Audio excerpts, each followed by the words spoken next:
Kita berjumpa lagi, saudara-saudariku yang terkasih. Kembali Anda bertemu dengan saya, Pastor Igo Walerubun MEC, dalam kisah para orang kudus setiap hari. Pada hari ini, tanggal 16 Agustus, kita memperingati dua orang kudus di dalam gereja kita, yakni Santo Benedictus Joseph Labre, pengaku iman, dan Santo Stefanus, Raja Hungaria. Saya akan membacakan kisah dari kedua orang kudus kita ini. Yang pertama, Santo Benedictus Joseph Labre, pengaku iman. Benedictus Joseph Labre, putra tertua dari 5 bersaudara, lahir di Ametes, Flanders, Prancis pada tanggal 26 Maret tahun 1748. Ayah dan ibunya, Johannes Baptist Labre dan Anne Barbe Grandsire, merupakan petani sederhana di desa Ametes.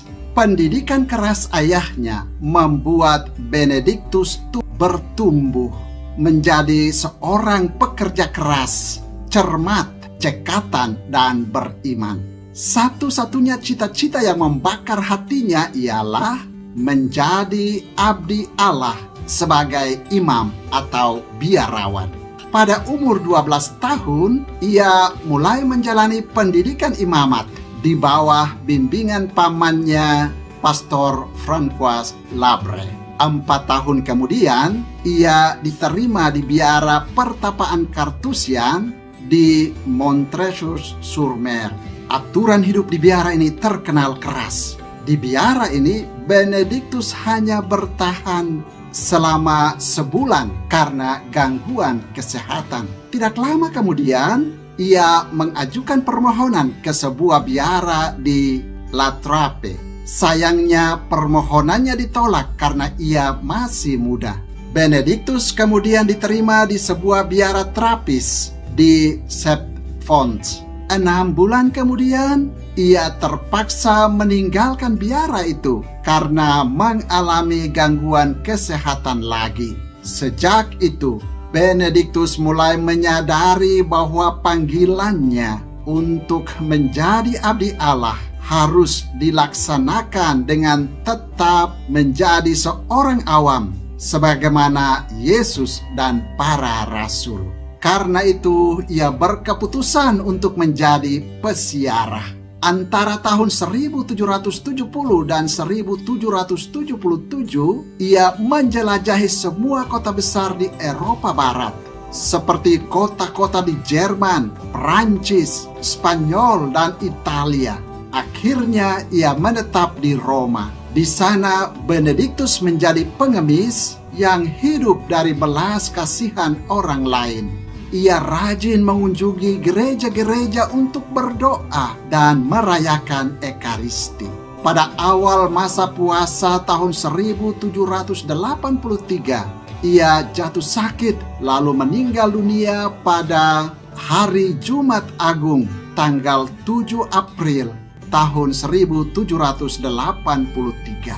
Benedictus Joseph Labre dikagumi banyak orang karena kesalehannya, tetapi sekaligus diejek dan diolok-olok oleh orang-orang yang mengenalnya.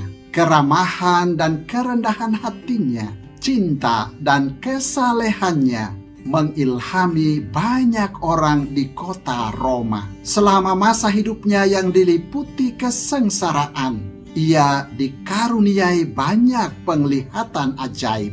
1 abad setelah kematiannya, Benedictus dinyatakan kudus oleh Paus Leo ke-13. Orang kudus yang kedua yang kita peringati pada tanggal 16 Agustus adalah Santo Stefanus, Raja Hungaria. Stefanus lahir pada tahun 969. Ketika itu, agama Kristen baru mulai menanamkan pengaruhnya di Hungaria. Ayahnya Raja Hungaria dan ibunya sendiri belum menjadi Kristen. Pada umur 10 tahun, Stefanus baru dipermandikan bersama dengan kedua orang tuanya. Ketika ayahnya meninggal dunia, ia menggantikannya sebagai Raja Hungaria. Stefanus yang masih muda ini didukung oleh permaisurinya Santa Gisela, ternyata tampil sangat bijaksana dan tegas dalam memimpin rakyat. Ia disenangi rakyat karena selalu memerhatikan kepentingan mereka. Setelah kedudukan dan kekuasaannya tidak lagi dirongrong oleh lawannya, ia mulai memusatkan perhatian pada kemajuan gereja dan pewartaan Injil di seluruh wilayah kerajaan. Upacara-upacara kekafiran perlahan-lahan diberantas dan diganti upacara-upacara iman Kristiani. Ia mengumumkan hari Minggu sebagai hari yang kudus untuk Tuhan. Pada hari Minggu, orang tidak boleh bekerja. Untuk mendukung usahanya itu, ia berusaha mendirikan banyak gereja dan biara yang kelak menjadi pusat kebudayaan di Hungaria.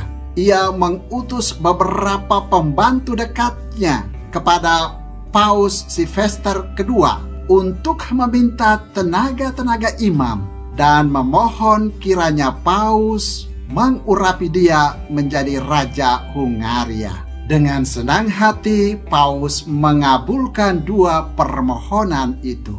Pembentukan kerajaan Hungaria sebagai satu kerajaan Kristen yang berdaulat dan merdeka merupakan jasa terbesar dari Stefanus. Seluruh negeri dipersembahkan kepada perlindungan Santa Perawan Maria. Stefanus sendiri terus memohon kepada Tuhan umur yang panjang dan memohon agar ia boleh meninggal setelah seluruh negerinya dikristenkan. Ia mengabdikan penghormatannya kepada Santa Perawan Maria dengan mendirikan sebuah gereja yang luas dan indah, Gereja Santa Perawan Maria.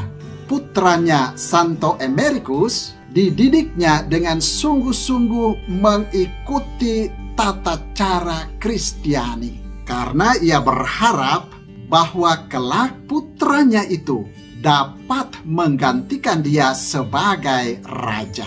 Sayangnya mau terlalu cepat datang menjemput Emerikus. Emerikus meninggal dalam suatu kecelakaan tidak terduga ketika sedang berburu. Kematian Emerikus menimbulkan penderitaan batin yang luar biasa bagi Stefanus. Hilanglah segala harapannya akan Emerikus sebagai penggantinya.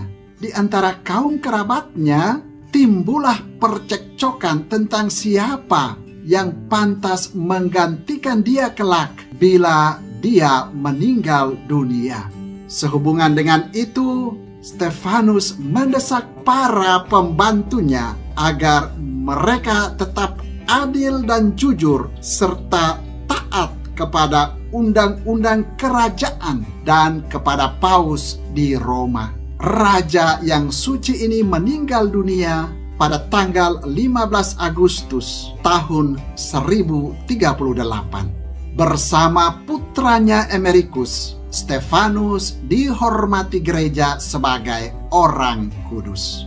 Saudara, demikianlah dua orang kudus yang kita peringati pada tanggal 16 Agustus, yakni Santo Benedictus Joseph Labre, pengaku iman, dan Santo Stefanus, Raja Hungaria.